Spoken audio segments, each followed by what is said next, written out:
Sejumlah tank pasukan pertahanan Israel atau IDF terkena jebakan rancau yang dipasang oleh Brigade Al-Qassam. Akibat jebakan tersebut, tank Zionis yang tengah beroperasi itu langsung meledak. Sejumlah tentara yang ada di dalamnya pun turut terbakar hidup-hidup imbas jebakan rancau tersebut. Dilansir dari Tribunnews.com pada Kamis 2 Mei 2024, hal itu telah dikonfirmasi oleh militer Israel. Pasalnya, militer Israel mengetahui hal itu dari hasil penyelidikan internal IDF.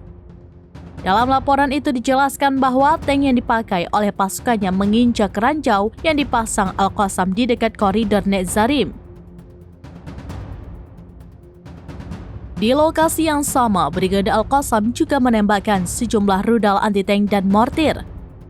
Akibatnya, sejumlah tentara pun tewas dan terbakar hidup-hidup. Sementara sebagian lainnya juga dilaporkan tewas imbas terkena pecahan rudal anti-tank dari perlawanan tersebut. Insiden ini pun diklaim menimbulkan kerugian cukup besar bagi pasukan perang Zionis.